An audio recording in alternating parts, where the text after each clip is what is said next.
high five. Come on. Inside the 10, heads first. He flies inside the 5-yard line. Rushing forward, ball comes out of the hands of Newton. It's on the ground and still on the ground. Picked up by T.J. Ward at the 4-yard line. Davis gets 19 and McCaffrey with a 19-yard reception. And Terrell again for at least 19 and more than that. Inside the 10, touchdown Denver. All week long, Marty Schottenheimer talked to his... Manning out of the gun. Manning lets it fly. It's caught by Thomas. There's the record for Peyton Manning.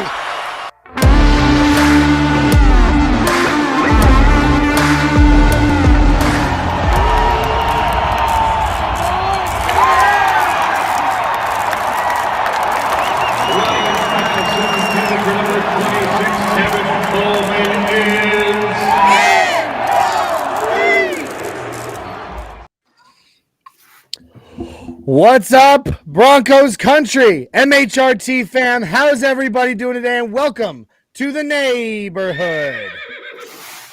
How's everybody doing today? It's game day. Glenn, it's good to see you. Dave, Isaiah, Cam, thank you for joining us. And for the first time on MHRT Network, my cousin and the other half of my grandfather's amazing Denver Broncos fan base legacy, Jay Weaver, also known to the MHRT fam as Dream Weaver. What's up, Jay? Hello, all. Appreciate you guys having me on, very much so. Dude, this is exciting. We got six people in on the live right now. This is awesome. Are you guys all able to hear me okay? Yeah, we can hear you, but I think you're frozen, Johnny. Your face is frozen, but we can hear you fine. It's the Botox, actually. Yeah, that's exactly what it is. I had work done this week. You know, I wanted to. How's that? Is it any better? Yeah, you look good. Okay. All right, good. Yeah, no, I had some work done this week. Yeah, I had this tightened up a little bit. They found it really awkward to draw the dotted lines on my face with the beard because I wouldn't let them shave it off. But anyway. Well, priorities. Yeah, for real. So hey, game day, Cowboys day. We're ready to buck them and then trample them, right? I mean, please. Yeah, sure. the eternal optimist inside of each of us is, right? It depends on. Yeah, sure. Let's go with that. I was gonna say depends on which timeline you're on. Yeah, well. Come on, Cam. I need you here, brother. I'm gonna be optimistic today. Well, I mean, what we really need is Mr. Dave Full Glassman up in here. I was just about to say you're Full Glassman, Dave. What you got for us? well, my wife knocked my glass over last night and it didn't break. So.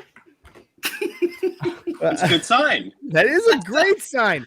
That's what we get from Dave.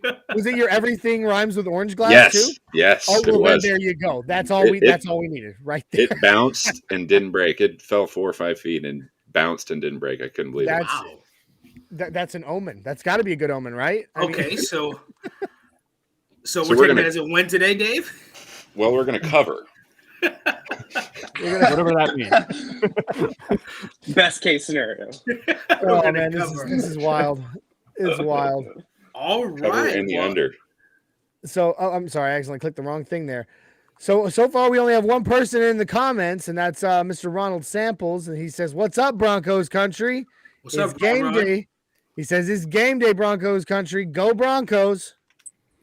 So Cam, what do you think of these early morning games for you? Do you like the brunch games? What do you think? The brunch game. I will take. I will say I probably will take this over. Waking up at probably 5:30 for a London game. Yeah. Touche to that. Mm-hmm.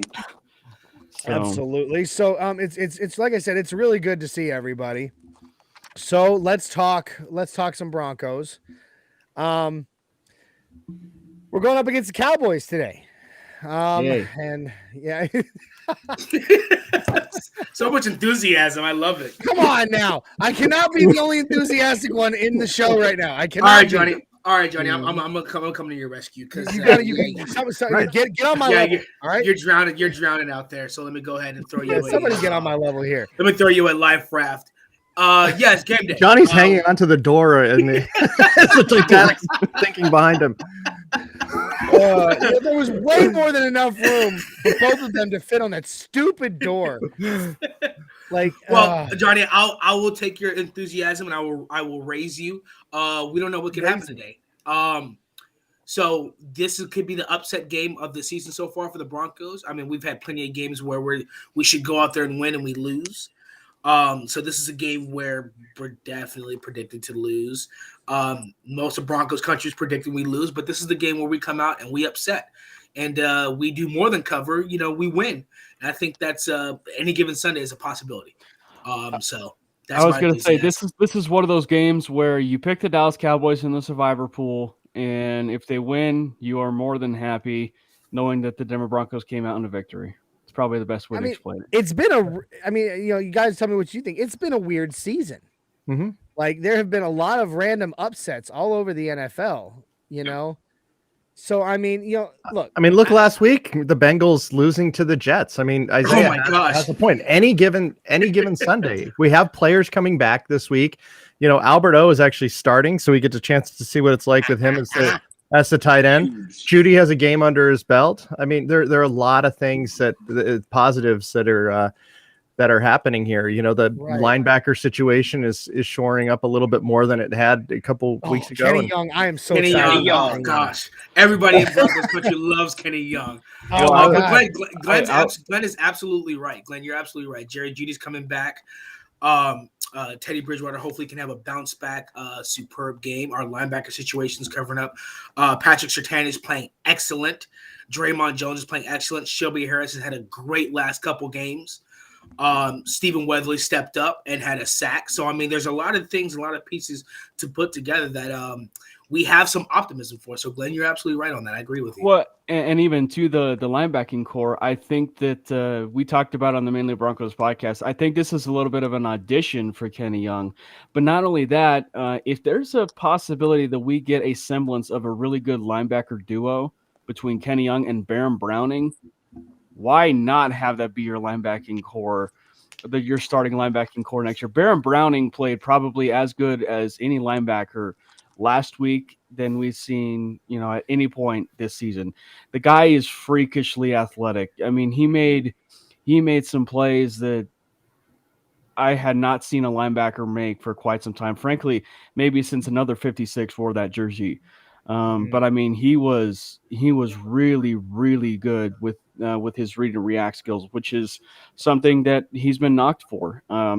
I said on the show, one of my favorite plays, even though it's a first down, was the 3rd and 2 play, where he just shot out of a cannon to go that get swing pass on the swing pass to McKissick. And frankly, it was really close to where they could have said it was 4th and inches, and then they decided to look back at it and probably get the first down. But I think that's just the type of player that you're going to be able to see. And the fact that he will probably even see some time probably rushing the passer too today because there's no Malik Reed, so I mean, I'm not sure in essence how much they want to trust Aaron Patrick, the guy they just signed about a few weeks ago, to get some reps. But Baron Browning is, I said it before, I said it once the Broncos drafted him, and I think Zach Zegers and I have said it too, is that if people wanted to love Micah Parsons and the idea of Micah Parsons in Denver, go watch the tape of Baron Browning, and you will see almost the exact same type of athleticism with the kid. So between Kenny Young and what we saw and Baron Browning, I'm really excited about what we could see. Knock on wood that we don't see another, inside linebacker injury. But that's a story for another day. Yeah, knocking on wood. Calling the signals, the fact that he was calling the signals in his first start. I mean, that's absolutely, it was great. And the thing is, both he and Kenny Young are way more athletic. They're both sideline to sideline, linebackers, and they also seem to do better in coverage.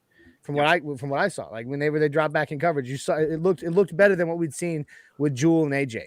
Well, they go ahead. Well, I was gonna say there were times where Kenny Young got a little bit lost. Like whenever there was a crossing route or something like that, it seemed like he got a little bit lost. But that's gonna come, I think, with the amount of reps in his transition with Denver. So expecting him to come out. He only had 3 practices before. Yeah. Well, don't tell Vic Fangio, because apparently, according to Vic, he had the exact same reps, or getting close to the exact same reps as Baron Browning as he did entering that week. So don't tell Vic. Well, I mean, every linebacker in the NFL struggles with that crossing route, whether you've been in the defensive system for 3 years or. But Cameron answered our question that we had on Friday, Johnny, which was the linebacker duo that everybody wants to see, who's the future. And Cameron went ahead and answered it and said Baron Browning and Kenny Young. And I think it just saw, with Baron Browning being the signal caller, that shows me he already has it mentally, which is a huge part as, transitioning from college to professional. Is I've seen a lot of guys who are the most athletic, most talented, but they wash out because they don't have that mental aspect of it. And putting the green dot on the back of Baron Browning's helmet tells me, hey, he's smart enough that he knows the playbook. The coaches trust him enough to make the play calls. And third, it just seemed like they clicked. It seemed like versus when Justin Sternad was out there, it seemed like when Kenny Young and Baron Browning were out there together, they just clicked. They just knew it, and it was like they fed off each other. Kenny Young would run and get a tackle or run across the field. Baron Browning would do the same thing. So it was like they were competing against each other, and you just saw really good sideline to sideline linebackers that were all over the place, and that's one thing that the Broncos have really been missing in inside linebackers.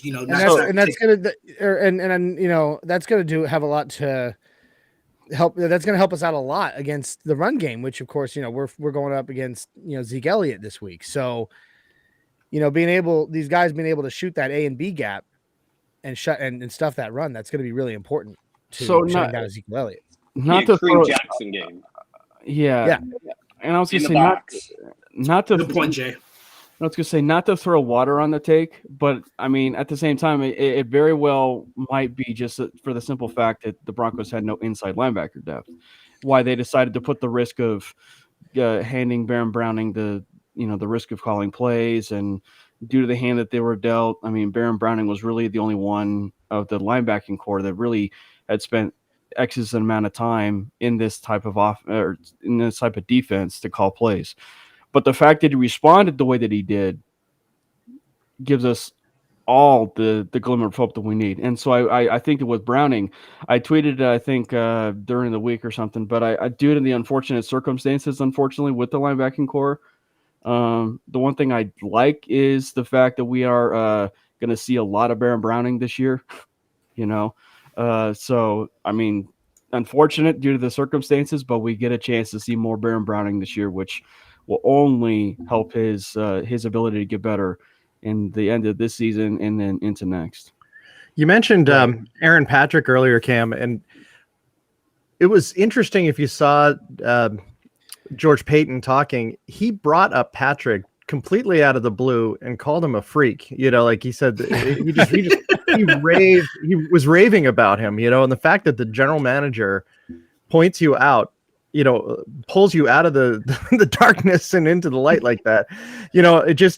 I'm excited to see him. And, people have made the comparisons with, since he wears 94 and he's so jacked to DeMarcus Ware, so, I mean, if he's even he looks just like him especially you see him from behind, just like him, but just, just looking at the inactives here, we've got Jamar Johnson, Malik Reed, Garrett Bowles, and Mike Purcell. And then you have Locke on the COVID protocol. Oh, so that was interesting to see. Yeah, so I didn't know that. Oh, okay. So we're gonna see a lot of potentially some of these younger guys getting them some incredible experience, and I mean this would be a great game to shine. It's going to be nationally televised and or televised all over the place, and I mean while I had picked against the Broncos for the first time this year, I really would I know. I would love for I would love for us to shock the world and get to 5-4. You sir in timeout. Jay, you made a great point. Welcome back. Jay, you had a fantastic point. I would like for you to elaborate on that because you hit the nail on the head. This is a K-Jack game. So, Jay, if you want to elaborate on that, what you meant by that and why you think that. Well, couple things. Before I get to that, I'd like to also say I feel like this is a massive pivotal moment in the career of Kyle Fuller, as Bryce Callahan's on IR. He's back in. He's got his spot back, and he's up against who knows what wide receiver he'll be on, who he'll shadow. But like that, I feel like is if he gets burned and embarrassed again, he's done. I mean, well, let me ask this, because I maybe I missed it somewhere in the week in like news and stuff. Is if Kyle Fuller's back in and is he back out on the boundary and they're putting Yes, Pat Surtain back into the slot because Surtain's been so absolutely just destroying on the boundary. He's been really good, and like that would really kind of annoy me a little bit with how good he's been on the boundary to go to swap him to the slot right now. I don't think Fuller's a slot guy, though, is he? Like, if he's in, he's going to be on outside. Yeah. He's a boundary corner, but he's not a very good boundary corner. Obviously. But I think that the coaches, even though he got benched, I don't think they trust him on the inside, on the interior. I think they trust Patrick Surtain more. But Kareem Jackson definitely playing that cover one robber and stepping up and with Pollard and Elliott and definitely hitting them with the legs. They're going to get tired of getting hit that low and Kareem Jackson coming in like a cruise missile. They're going to get sick of that. And they're going to start running play action. They're going to start throwing the ball. And that's where you got Patrick Surtain on the covering the slot receiver, which is really going to make a big difference. But one thing that Kyle Fuller is definitely going to watch out for, and definitely his man defense is going to have to improve, is the Cowboys absolutely love to throw quick outs and that comeback route, and they love to throw to the sideline. So that's where they get a lot of teams, especially in the 2-minute drill. Dak Prescott loves making those throws. He loves making pump fakes and misdirections and throwing down the field. So it's definitely going to be a secondary game. Johnny, what you mentioned on Friday, which we both mentioned on Friday, this is definitely going to be the secondary because if we can, I think if we can shut down Dak Prescott, I think we can contain the run game. I have that much confidence in our defense that we can contain the run game. Yeah, and I think the one thing that's great with Pat Surtain is if he did get moved to the slot, he'll be fine. He'll be clamps in the slot. I have no doubts about that. So I mean, he's just. I mean, I just don't necessarily think a scheme can define him. Meaning, if the Broncos were to certainly move on from Vic, I don't necessarily, would put, like, oh, I'm worried about Pat Surtain because Vic Fangio's gone. So, yeah, I'm not too worried about it. So, and plus, I mean, I'm guessing, the Broncos. I don't necessarily know how much they'll play or if they'll play. But the Broncos are going to get reinforcements back with the Singh Bassi and Michael Ojemudia at some point, even though the hamstring for Michael Ojemudia was supposed to be just a 4 to 6 week injury. And now we're entering like week 9.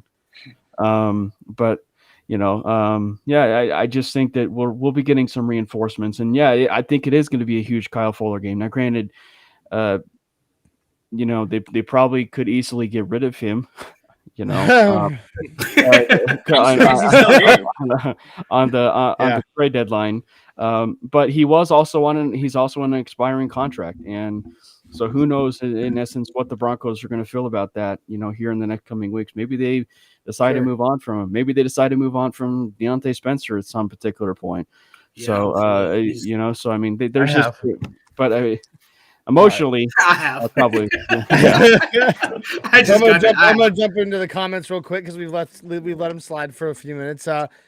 Real quick, Jay, this one's for me and you. I think my mom and my dad and mom in the house. Hi, y'all. Good to see you, Jay.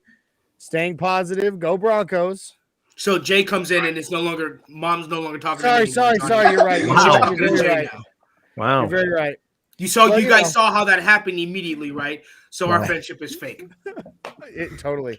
It's the fakest friendship ever. The second Jay comes in, hey, mom and dad's not talking to him anymore. He's just talking to us, Jay. Pretty much. Yeah, no. I'll we'll work on that, okay? Jerry Holland's in the house. He says, good morning, fellas. Go Broncos. Jerry. My wife is also in the house saying, hopefully we can pull out a win without Miller. And then she said, hi, Jay. And then she said, hey, Jay. And then she also said, "Screw." The follow-up comment to that was, "Screw you, Isaiah." So, samples. Ronald Samples brings up a fun point. Broncos lead the series between the Broncos and the Cowboys 8-4. I like the emphasis on the D, by the way.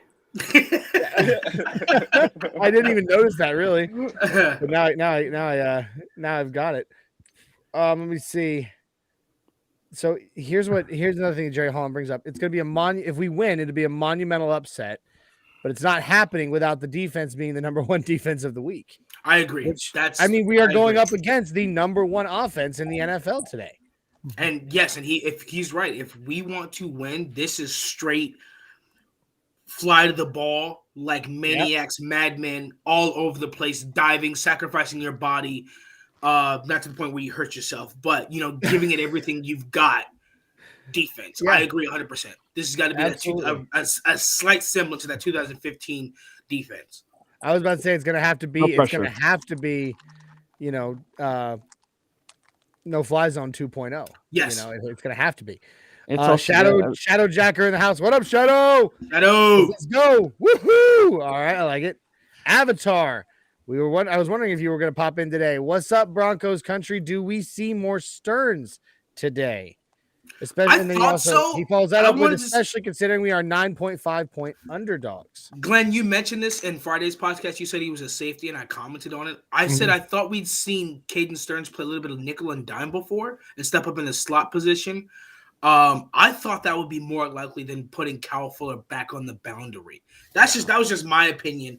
I thought that wasn't too far fetched, so I definitely hope. No, it's not. Vic said the two of them were both working in the dime package. Caden Stearns and Kyle. Mm-hmm. So Patrick Surtain may stay on the boundary and Kyle Fuller may play dime package. Okay, I'm hoping to see. I think Caden Stearns will start now, rotate him. But the second they put in Kyle Fuller, Dak Prescott's going to eat that up. He's going to see it immediately and change audible the whole play. It's going to be embarrassing. But I hope Caden Stearns. Hey, remember that false motivation you found for us a little bit ago? I want you to find that again. Sorry. Okay? He's our Daniel Sorensen. We're going to go military on this. False motivation is better than no motivation at all, right, Isaiah? Oh my gosh! Take it till you make it. All right, Cadence. We will see more. Cadence. Isaiah, we expect you to be leading a parade right now. I have to go in 10 minutes. I'm looking at the clock now. Yeah, you do. Real quick before we go on to that, we got two more comments to grab real quick.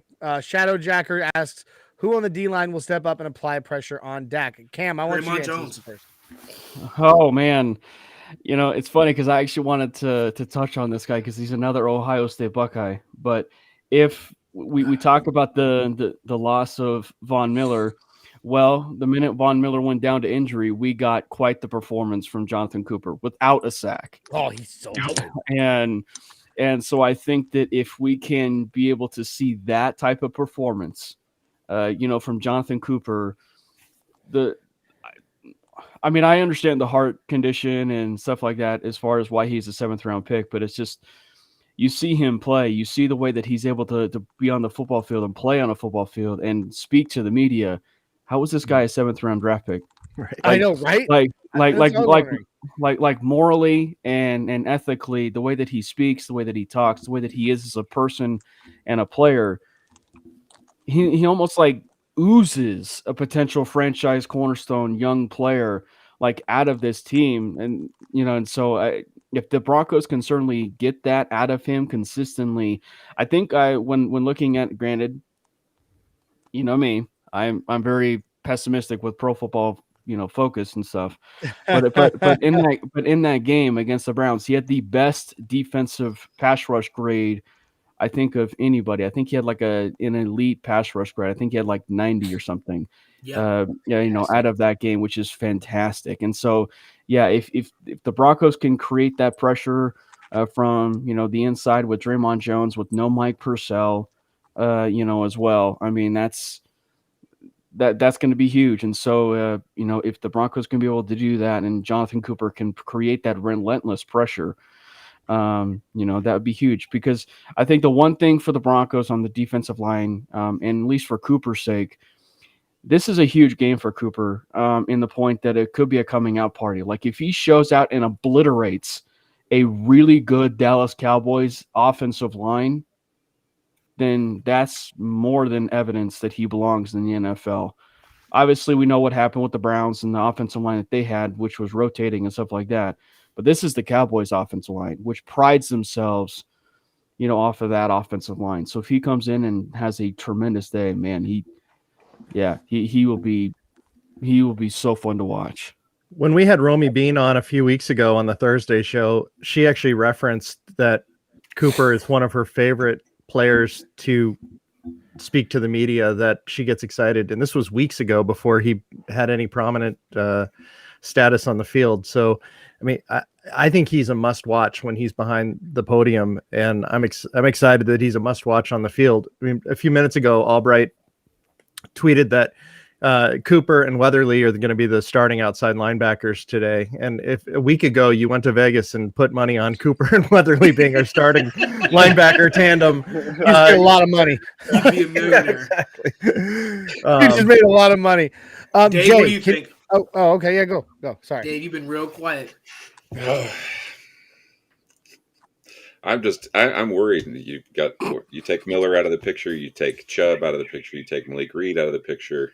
I'm excited, but if their running game shows up, we're in deep duty. Yeah, you've been in your thoughts of this whole podcast. I've been watching your eyes. You cannot focus. I picked against him last week wearing this jersey, and we won. So I'm going to stick with it until we lose. I love it, Dave. I love it. If this is Dave excited, I'm trying to figure out what he looks like chilling.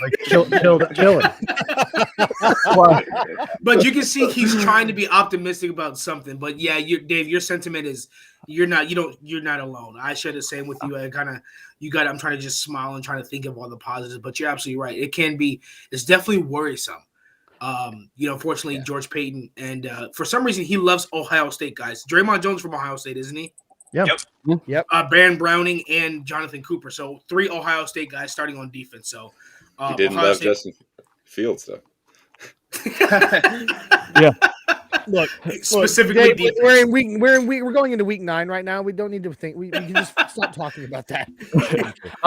Well, I was gonna say the one thing I pray doesn't happen, because my emotional state can't afford it, is maybe another 52-49 game. That the Broncos had against the Dallas Cowboys. I couldn't handle that. Shootout? Teddy bootleg. I couldn't Get a Teddy bootleg. I couldn't handle that.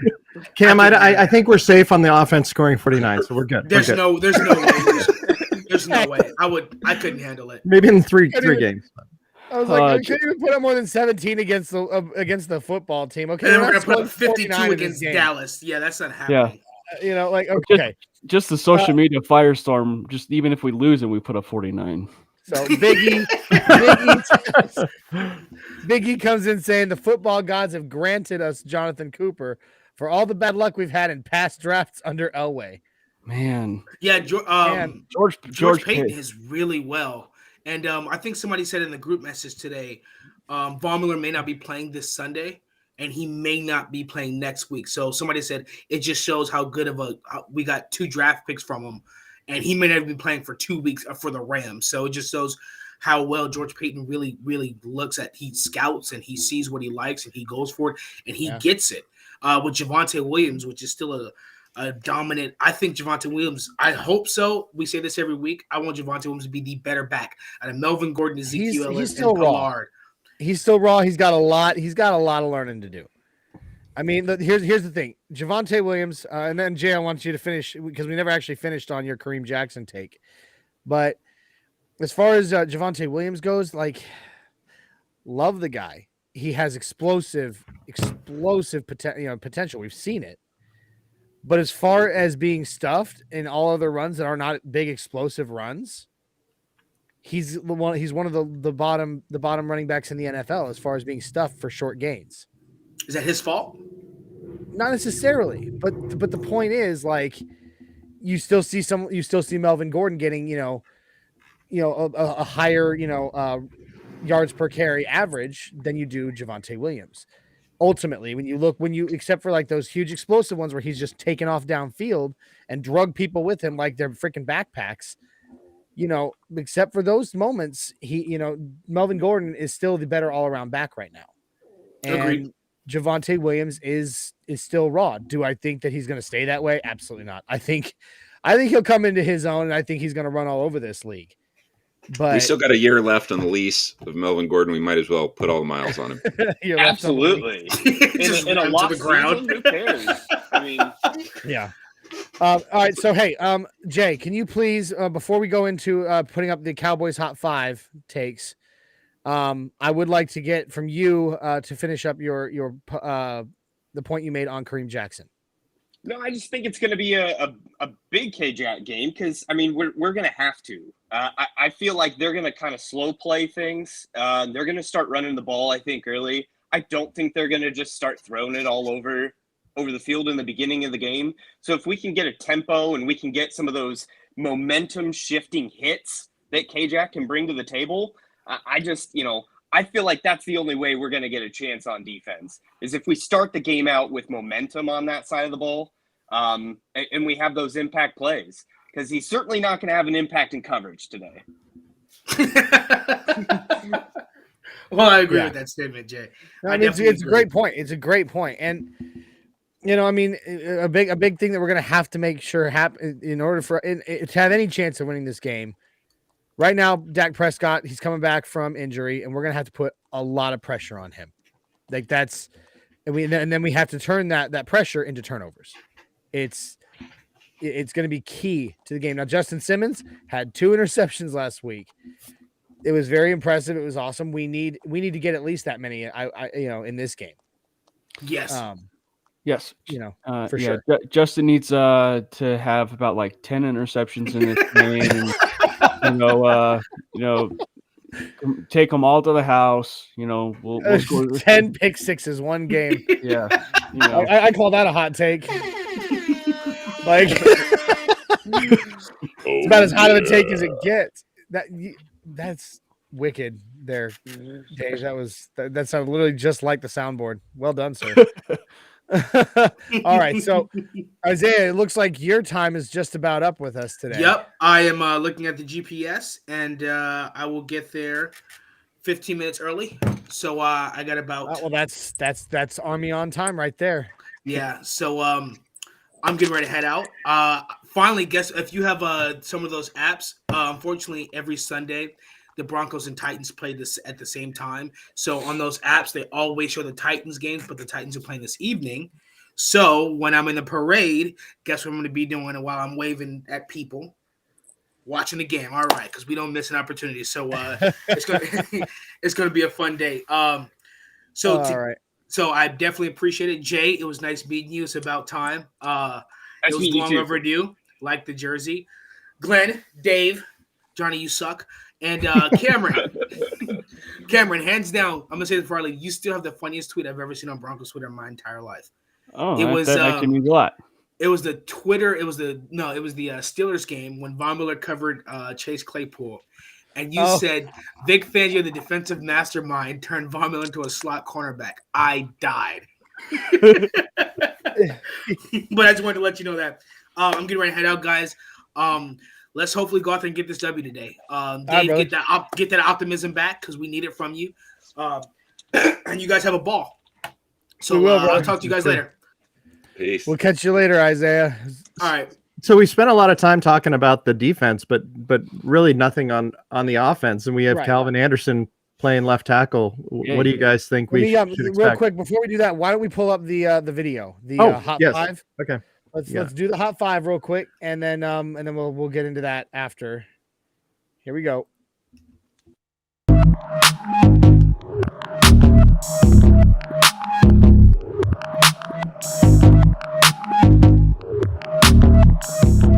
Hey, what's going on, folks? This is True Blue Fan One, representing the Dallas Cowboys fan club. Not all of you, I know it. I appreciate you.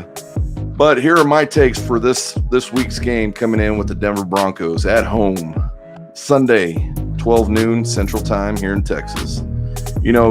We just came off the win with the Minnesota Vikings, and I think the top 5 things we've got to do to win against the Denver Broncos, as always, is figure out, first of all, who's going to be ready to go as quarterback for the Dallas Cowboys.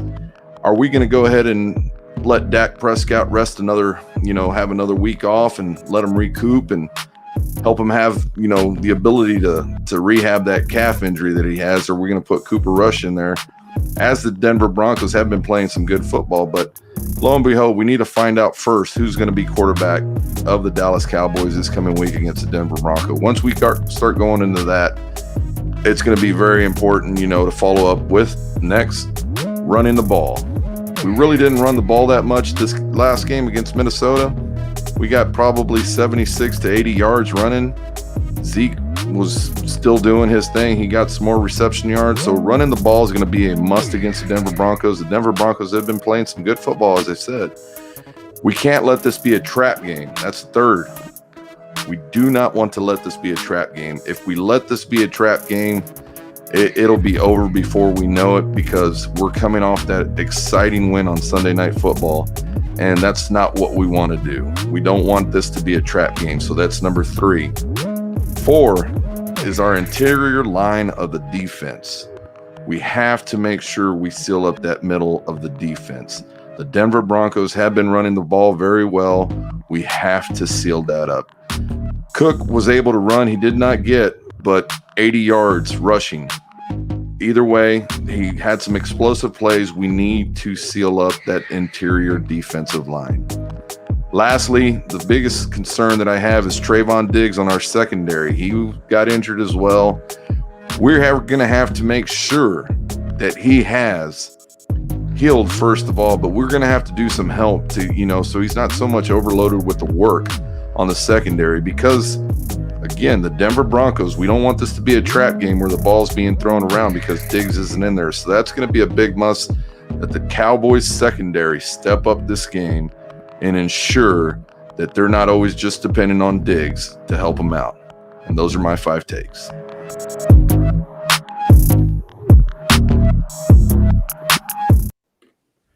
Okay. All right. So True Blue there, he gave his Glenn, God, What? that text you just sent. Oh, okay. Good Lord. All right, that was funny. So True Blue of Dallas Cowboys fandom, he gave us five takes on on what the Cowboys need to do to ensure their win in this game. So what are we thinking about what he had to say there? I mean, So I just had a 6th thing. Can I have his sunglasses or something like that, to do like a Denver Broncos sunglasses, that kind of thing? Those are cool. Dude, I actually know there's a lady that I work with, and she takes those blender style sunglasses, and then like she does like the jewel art stuff, and she makes those. She bedazzles. Like she bedazzles like the glasses and stuff like that, like, and sells them on like Etsy or something. But anyway, so I don't know. What do we think about what he had to say? Anywho, He's our new sponsor. Yeah, Bedazzle, jazz hands. Anyway, so what do we think about what True Blue had to say about the keys to Dallas, and of course, conversely, what we need to do to beat them? Don't everybody talk at once. No, I don't know. I guess this is more of like the pessimism, I guess, coming out, but it's just it's just like the way that it's been seeing. It's just like I want them to prove us wrong. Like I want them to prove us wrong, and because we all know, the roster and everything that we see on this roster, and we say it, so the old adage goes, we see it so often, but on paper, this team should be a playoff team, or it has a playoff type of roster with the way that they can be able to run the football, that kind of thing. You have Melvin Gordon, you have Javonte Williams, and he did say that you've been running the ball effectively. I kind of disagree a little bit there. I mean, it's sort of like hit and miss a little bit with the way that we've been able to run the football. But I mean, on the offensive side of the ball, the Broncos just absolutely have to eliminate turnovers. Teddy Bridgewater is now starting to become a little bit immune to throwing interceptions, and that's going to come when you are being more aggressive quarterback this year, and what we've seen with Teddy Bridgewater. And so I think that they just have to eliminate the mistakes. That's always what a team that wants to upset, say, the Dallas Cowboys or a better football team, eliminate the turnovers. You know, Yeah. if you can be able to eliminate the turnovers, play clean football, and you know, I mean, you'll play pretty darn good football. The one thing I'm not looking forward to is for the 2000th time a discussion on social media about how the Denver Broncos took Paxton Lynch over Dak Prescott. Oh, yeah, so sick of that. Yeah, that's that. I'm tired of that as well. No, it's not like we traded up to get. Oh, never mind. That happened too. Yeah. So Shadowjacker asks, bear with me on this. Depending on how bad we lose today, I hope we don't. Do the coaches stay safe or someone goes down? I think nobody goes down. If Shermer didn't get let go after the Cleveland game and we had 10 days to get a replacement up to speed, even to someone in-house, I don't foresee anything changing as of regardless of the result today. I agree with you, Glenn. I don't necessarily foresee really any changes. If we were to talk about date or a period of time where we could see changes, it's the bye week. It's the bye week. But I think we are going to, and we're starting to see it now. But I think we're starting to see a lot of loyalty creep in. You know, with this coaching staff and the quarterback and a lot of other, you know, situations. I think we're starting to see a lot of loyalty take place. You know, albeit misplaced loyalty. But I mean, like we're looking at it, and I don't know. It's just that I said it before a few minutes ago, and I tweeted it too. The team is just way too talented. The players didn't just forget how to play football. You know, I mean, they're just far too talented to play this bad on a regular basis, and it just seems like we're beating a dead horse with this. Sorry, Peter. No, you're not. Better to beat the dead one. Yeah. But no, yeah. What was Peter's thing they came out with that was the like bullpen and the arm pen? Yeah, like no, the acceptable replacement for the statement you just made. It was like what, feeding a dead horse or like feeding an overfed horse or something. They must have read my tweet then. That's what it was. That's what it was. It was feeding a fed horse. Yeah. And I'm like, oh, come on. Well, the one thing I was going to say, the one thing with the game, though, to go back real quick, that, you know, might be a plus in the positive direction. The Broncos scored in the first half last week. So they actually you know, went against Shermer, if you will, because Shermer said, well, we don't have to score points in the first half. Oh, God. Some teams, everybody does. Sometimes you don't score in the first half of the game. Sometimes you don't win games. Sometimes you don't keep your job, buddy. So I will say the press conferences this week had a completely different vibe from the players' standpoint. After the Browns game, they were the most down looking group of guys I've ever seen. Cortland Sutton looked like he wanted to just leave Denver all together. And the positive nature, especially with Teddy, Simmons, and Cortland, who all had the presser on the same day, there was a lot of positivity there, and it made me feel good about the rest of the season. Quite honestly, it didn't seem that this team had given up. And I know there's a lot of narrative out there that you know, Peyton has given up on the season by getting rid of Von Miller, and I couldn't disagree more. I mean, here's a guy that has acquired 2 players in the last 2 weeks that are now starting on our defense. I mean, and he gave up hardly anything to get Weatherly, and he gave up hardly anything to get Kenny. So, I mean, we're seeing a lot of chess moves, and I mean, I can't wait to see how it pans out. Like Cam said, this roster is incredibly deep, incredibly talented. Cam, let me piggyback off of you of what you were saying. Like, as far as coaching changes, I don't think there's going to be any at any point this year. I mean, we have a veteran coaching staff that is extremely loyal, like you guys were pointing out. But we also are, I mean, I think everybody's real with the situation that we don't have a quarterback, we don't have an owner, and we have a coaching staff or a head coach that is on his last year of his contract. So what would be the point of purging coaches at this point in time? Maybe if we had a set quarterback, maybe if we had a set ownership, and we didn't have all 3 pillars falling at the same time in the offseason coming up here. But I mean, there's no Band-Aid to put on right now. So I think we're just going to ride the storm, which is a great thing for player morale, I feel like. I mean, I think everybody is not giving up, and I think you're exactly right to the point of the loss of Von Miller from a locker room standpoint might actually turn out to be a positive. It might not be the worst thing in the world because he's a pretty, domineering personality. Well, and then multi-millionaire wouldn't pay for a Halloween party. I mean, what the hell? Correct. There's that whole thing too. So here's my thing on with that, and I don't disagree with you, Glenn and Jay, with it. But I mean, at the same time, George Payton, Vic Fangio, players, they're never going to come out publicly and give us exactly what we want to hear. They're never going to go out and come to a press conference and be like, we traded Von Miller. We're not giving up on the season, though. Just FYI, we're not giving up on the season, but we traded Von Miller.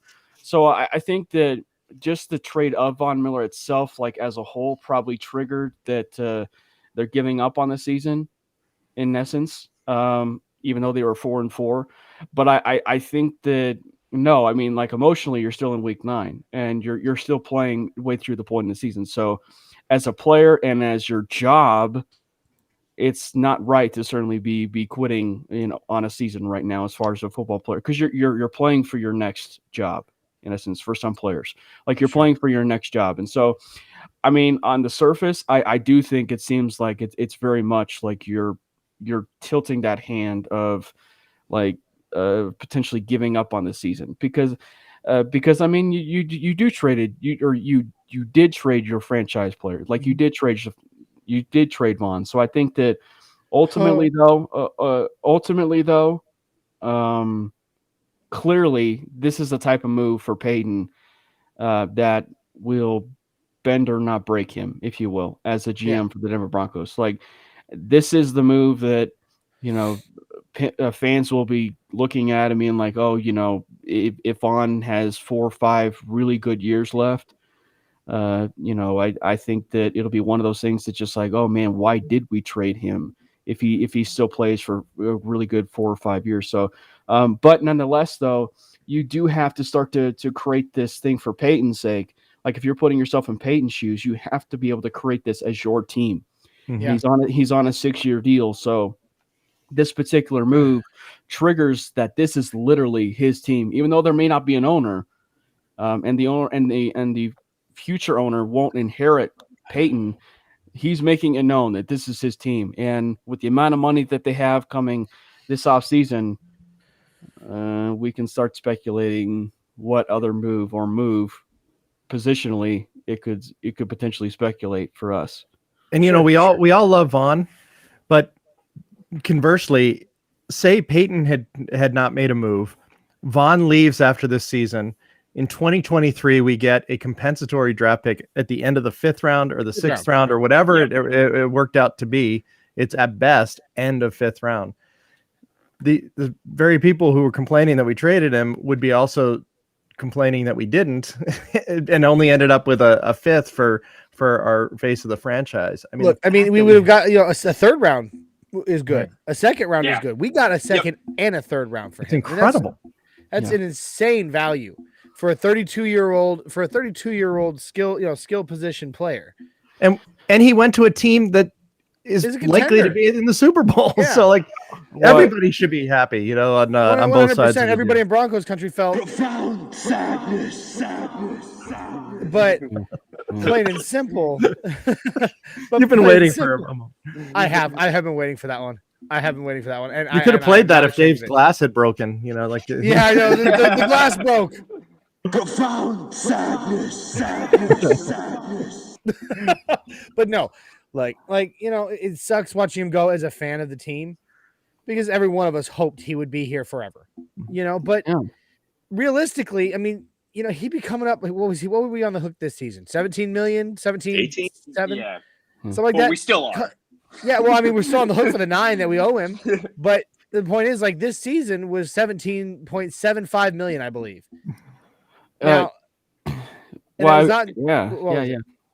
Sorry, go ahead, Cam. And I was going to say, at the end of that contract, next year, due to his veteran status, all that, he'd be on the hook for 20 plus. That's a lot of freaking money. Well, and there's three things there was no guarantee that Vaughn was even going to be coming back next year as an unrestricted free agent. And two, he flipped it to a 2 1/3. And as we talked about earlier with George Payton and his draft, history, even with Minnesota, and then what we had seen in the first year as a GM for the Broncos, it's like he's turning a lot of these picks into gems. And so the second and third picks, which were Quinn Miners, who actually looks pretty darn well and frankly could see some time as the season rolls on. Oh, and then you got Baron Browning, who flashed about as well as any linebacker has all season against Washington. Absolutely. And then Javonte, who probably will be running back one. So things are starting to roll in. The other thing, though, that I will say, and it's something Zach and I touched on in the last podcast, is this fan idea that they're turning on the Broncos or something, or turning on Von Miller because of the way that it's like, okay, for one, Von Miller never requested the trade, at least that we know of, right? Like, at least that we know of. Von Miller never requested the trade. Lost my computer there. But I think the one thing, though, is like he never requested it, never potentially like asked to say, hey, I want to go to the Los Angeles Rams. As far as we know, no. And so it's just like, and also Von Miller literally gave you everything that you would have had. This is not the Colorado Rockies. Look, I'm a Colorado Rockies fan. I'm a Colorado Rockies fan. Trevor Story. So it's like when they ship off Trevor Story, Troy Tulowitzki, Nolan Arenado, you literally start to feel completely on the other end of the spectrum of how you feel on the organizationally with that team. No, this is literally, Von Miller, he's given everything to this team. He said all the right things that you'd want, even going to a new organization. The Broncos did right by him. We touched on that earlier.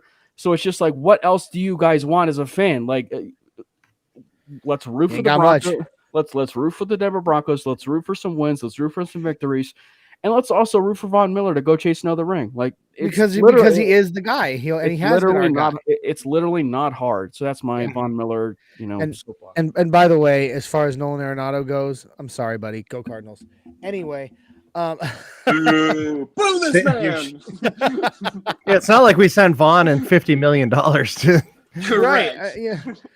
So I'll take $9 million and Vaughn. There you go. All right, so listen to me. I'm becoming Isaiah again. Oh, with the cough, I'm about to lose a lung.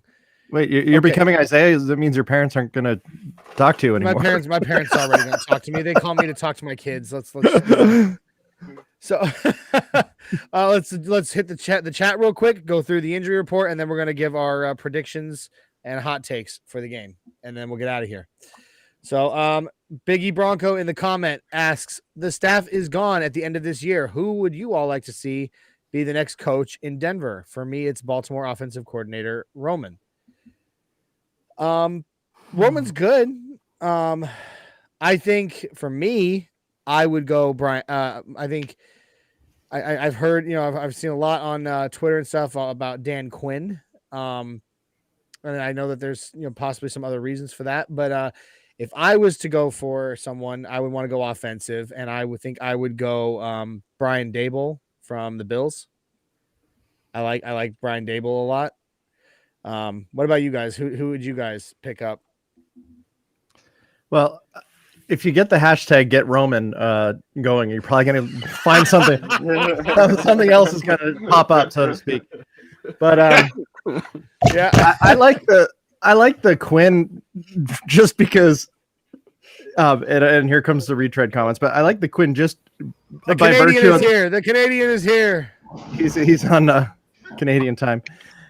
Just on virtue of the fact that he's tight with Russell Wilson, and I'm hoping that's who we end up. That's who we end up bringing. So, connecting those dots, that would be my initial choice. But with a stud offensive coordinator, so I was going to say, I'm. Oh, go ahead. No, go ahead, Jay. No, I don't want to interrupt you. No, I was going to say it's interesting. We could be seeing him today. Kellen Moore. He's an offensive, brilliant person. It would either be him for me. He could go back to being a Bronco, as he's a Boise State guy.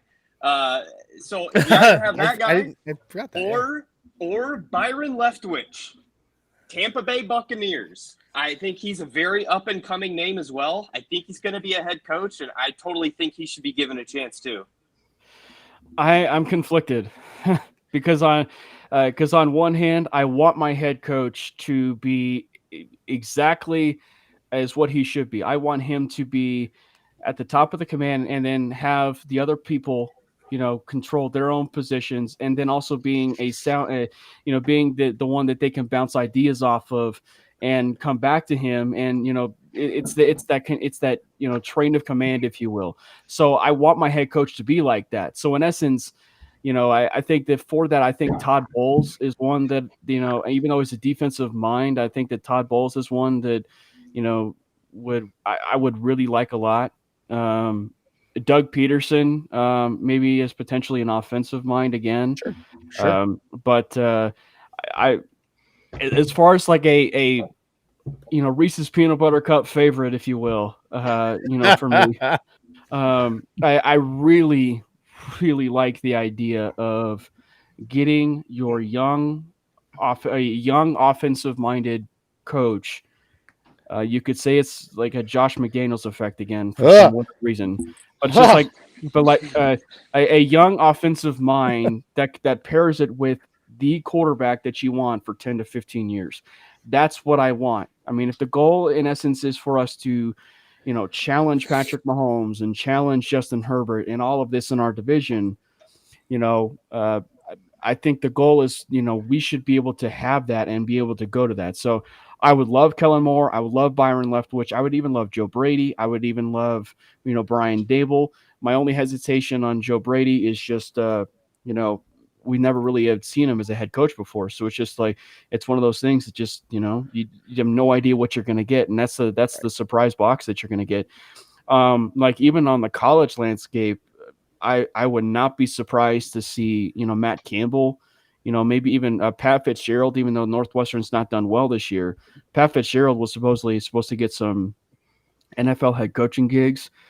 So, I am absolutely looking forward to seeing, and like in some sick and like neurotic way, I like feel weird that like I could be really excited for the possibility of, going onto social media and going into the search option and clicking coaching rumors for the Broncos, every 5 minutes. So in some sick neurotic way, I guess I'm excited about it. That's fair. What Rich, about what about you? I was just going to say before Rich says, what about a surprise offensive coordinator for the Broncos next year? Brett Rippon. Just saying. Hey, he's got a brilliant football mind. So, especially offensively. And I guess rumor-wise, that's been talked about from what I believe is that like and it's been from Albright from what I believe is that that's Albright, not a joke. Like yeah. Albright has actually talked about that Brett Rippon could be viewed strongly within that organization. I'll have to text Ben after this. Wow. Yeah. Kellen Moore did the same thing. He was a backup in Dallas. Right. Look where he is now. Yeah. Sorry, Rich. Go ahead, buddy. Kellen Moore was almost a straight transition to an offensive coordinator within Dallas. I actually think it may have been what Glenn, I think, said half jokingly, but what I've heard the same rumors as Cameron has, which is there's been legitimate rumors coming out that have been, we'll say, not joked about as that being a trajectory where they think that Brett Rippon very well may go. I'd like to see him on the field a little bit more before we start looking at stuff like that, so he can kind of have some more recent game experience before he kind of jumps into a role like that. But I guess my concern from the head coach and the searching perspective is my concern is that we're not going to have an owner before the head coach needs to be selected. And I realize full on well that what you guys are saying wouldn't it be great if we had the young offensive mind or some variation thereof, and then you pair him with the quarterback going forward in the future. First off, this quarterback draft is not particularly great. And then there's only a handful of quarterbacks that are going to be available, which we pretty much all have a rough idea of what they're going to be. And then there's a question of, we're also not doing particularly well this year. So do we want to give up the amount of draft capital that would take to get one of those more experienced quarterbacks? But on top of that, where my bigger concern is the coach. Do you really think that the current, we'll call them leadership, although I think that's being generous, within the Denver Broncos right now, is going to be able to select a head coach that will kind of survive a ownership change? And do you think it's going to be someone that we as Broncos country are going to be pleased with? Because I don't. No, I don't know. I'll give a political answer. They have to control what they have to control without the owner. And like they have to go out about and do their decisions, currently, like even if there was no owner, they still have to go make the decisions and personnel decisions as if, they can make this team better. So with that and the quarterback situation, even if the quarterback class is mediocre or elite or not the run of the mill, that kind of thing, I've completely changed the way that I've completely think about it, the way like conservatively and being like, you have to be like, tentative and stuff like that, be a little bit cautious about what you're giving up. Honestly, with the way that we've been seeing it the last 6 years, even if it's mediocre and the stuff that we had seen with Pat Surtain, if they fall in love with the quarterback, whether that is, a Carson Strong or a Malik Willis or a Matt Corral or, someone along those lines, if they fall in love with that guy, like the way that they fell in love with a Pat Surtain, go get him. Like literally, go get him.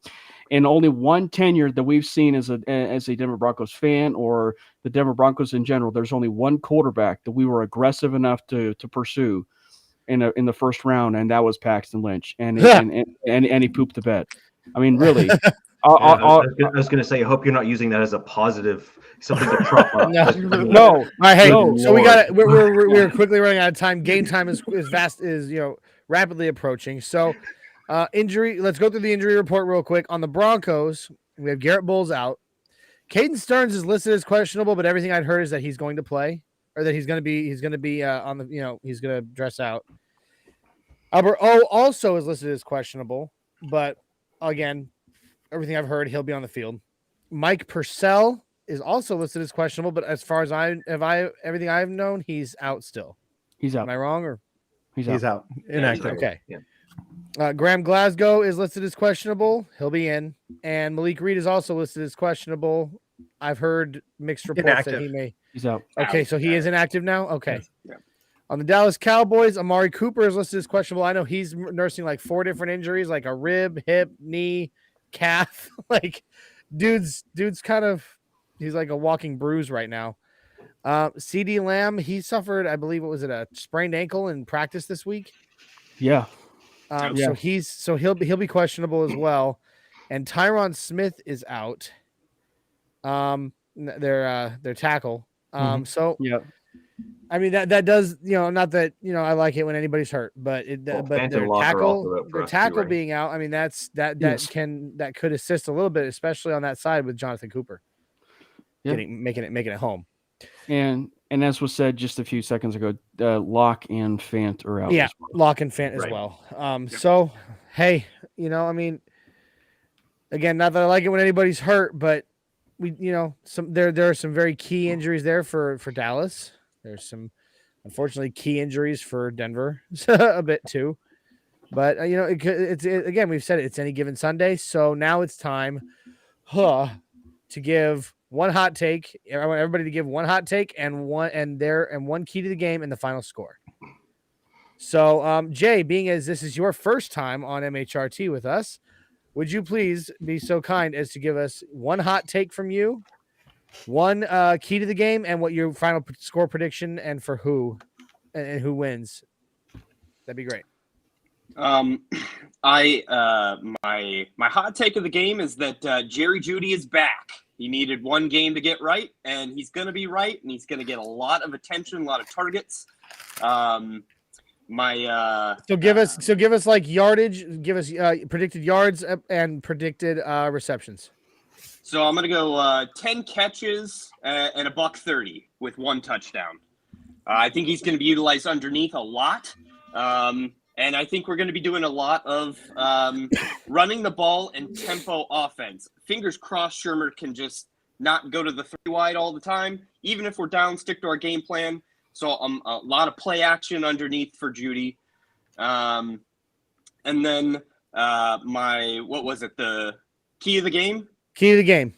Key of the game is, control the clock. Take their offense off the field, run the ball, keep our offense on the field. We have sustained a lot of long drives this year, which is great. We just need to continue to do that with successful red zone efficiency. Amen. Put it on the board. That's a big thing for us. So my final score is actually going to be a lot lower than I think most. I'm going to go 21-13 Cowboys. All right, 21-13 Cowboys for Jay. Cam. I actually do think Jerry Jeudy is going to play really well. I think that is, I will say probably things to watch for me. You could say it's a key maybe, but I am really excited to see the Alabama matchups today. I am really excited to see Trayvon Diggs potentially on, Jerry Jeudy. I'm potentially excited to see CeeDee Lamb, go against PS2 or Amari Cooper going against PS2. Like, I'm really excited to see something like that. I will say that's probably the key to the game is probably the control the line of scrimmage, control time of possession. Something we've completely failed in is time of possession. So control the clock. I mean, if you can win the time of possession battle against the Dallas Cowboys, you probably will do quite well as far as keeping yourself close within this game.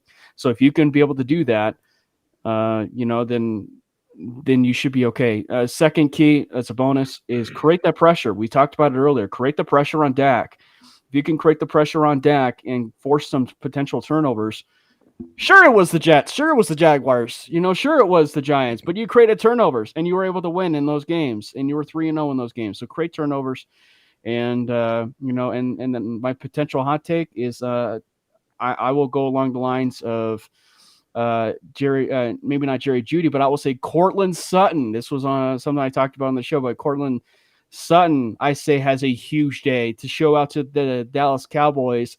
They should have taken him in the first round and not Leighton Vander Esch. So I say it'll be like I will actually go with 11 catches for 120 some yards and a touchdown for Courtland Sutton. And so, because one thing that the Denver Broncos absolutely love to do is completely troll the Cowboys when they want to take a certain player that they want, i.e. Pat Surtain and Courtland Sutton. It's true. It's totally true. All right. So what's your final score prediction then? 38-20 Dallas. Oh, all right. Wow. Just like that. Boom. There it is. All right. Rich. Shermer moving away from 3 wideout sets would be a lottery ticket scenario. So if he does do that, Jay, lottery ticket, go for it. I think that's honestly the best hot take I've ever heard. So I love the optimism, but seriously, that's lotto tickets territory. So for me, I actually have 30, like right in the 31 to 34 range, and I don't see us scoring over 13. I think what our big challenge this game is going to be is that a lot of we have our edge. First off, no Vaughn, obviously, and then we're missing Malik Reed on the other side. So we're operating with a bunch of younger guys that are just kind of coming in for the first time, learning systems, learning all the techniques and stuff. I think that's going to be a problem. And then in terms of my hot take, Avatar took mine. I actually thought Jonathan Cooper was going to kind of pull out something, but I'm going to go in a different one. And I am going to say Miners gets put in place of Reisner, and then that's going to start jumping off Williams. Yeah. Okay. All right. And then I'll go ahead and give mine real quick. Hot take. Justin Simmons catches a pick off of a Shelby Harris tipped pass. That's going to be mine. Rich, you said you got to get out of here. We'll see you later, brother. That's my hot take. Yeah, we'll do that here in a minute. Let's see. So hot take. And then I said key to the game, keep running the ball. I mean, I know I say it every week and Pat Shurmur just doesn't listen to me, which I don't get. He doesn't listen at all. It's okay. Yeah, I know. It's ridiculous. Angry letters. Look, the the interior defensive line of the Dallas Cowboys is probably their weakest point on defense at times. So run the ball, keep the ball running on the ground. And my final score, I'm going to say that our secondary holds stout. So I'm going to go with Jay with like a lower scoring game.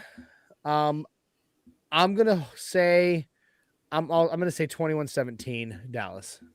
I hate to say it. I hate it. I want to be the ever optimist, but I'm also a realist too. So 21-17 is lower scoring because absolutely our secondary holds stout against Dak Prescott. Dave? My hot take will be that Vic Fangio wins the battle over Kellen Moore, and we contain their offense to a certain extent. I'm still pick the Broncos to cover and the under. I think it's just about 50 points. I think we hit the under. Still think we lose by 7. 24-17 is my score. And I don't think it's going to look quite that close. I think we'll pick up a touchdown late, but we won't really be in striking distance when it comes down to it. All right. And Glenn? I'm changing my score from Thursday. I think the Broncos are going to be closer than I had originally thought. I do think it's going to be 27-24 Dallas, unfortunately. I would love for to be wrong. I think Albert O catches 2 touchdowns today. Jerry Jeudy gets 1. And unfortunately we lose by 3, but I think that some of these offensive guys that have come back last week are going to really make a statement this week. All right. Well, there you go, everybody. There's our predictions for the game. Pretty much all of us, unfortunately, do, being the realists that we are, do pick Dallas to win this game. However, some of us are closer than others to how close the score is going to be. We need to get Boggins and Mundungus, if they're in the big house, to ask for a little extra help while they're there. That's right. Yeah. If you guys could please, send some. I mean, I can do it from right here too. Send some prayers up to the big man, the big guy upstairs for this one because we need it. That being said, guys, we're an hour and 12 minutes. Game is coming on here in just a few minutes, so let's start to roll out of here. Thank you all for joining us today on the Neigh-borhood. It's been an absolute blast having you guys. It's been a blast. Jay, thank you for joining us today. It's been awesome seeing you, cousin. I miss you. I love you, buddy. And we definitely need to get the families together soon, for sure. Cam, thank you for also joining us today. Cameron Parker, everybody, of mainly Broncos and predominantly Orange. We love you, my friend, and we appreciate having you on the show. If you like what you saw, if you like what you heard, please, guys, like, subscribe, share, grow the family, get it out to your friends, let them know that we're here. Hit that notification bell so you know when we go live. In addition to the Neigh-borhood, please do not miss our other shows during the week. On Tuesday, we have Broncos Talk with a 6'10" Mexican and Richie Richey, our brother up in Canada. 7654, Facebook, YouTube, Twitter, and Twitch. Thursdays is the flagship podcast, MHRT podcast, with Mundungus Creevy, Mr. Boggins, our buddy sitting right over there, Glenn Mile High Fiber Hauser. And I love that. I'm sorry. It's just fun. It's the old man joke. And of course, the 6'10" Mexicans also on that one as well. 7654, Facebook, YouTube, Twitter, and Twitch. And then on Friday, my show, the Nothing Rhymes with Orange and Blue podcast with myself and Isaiah, who you saw on the show earlier today. 7654, Facebook, YouTube, Twitter, Twitch. You can catch all of our podcasts in their audio form wherever you find your favorite podcast, be it Apple, Google, Spotify, even iHeartRadio. You can find our podcast there. Okay. We love you guys. We're going to end this show the same way we do every single time. All right. So are you guys ready to give a big, let's beat the Cowboys mile high five? Right. Here we go. Arms out to your sides, please. And with me, mile high five. Nice. That's been a blast. Let's go. Fight hard. Play hard. Let's buck and trample the Cowboys. Can we? We can do this, Broncos country. We can. Let's go. Here we go, Broncos country. Have a great day. Go Broncos.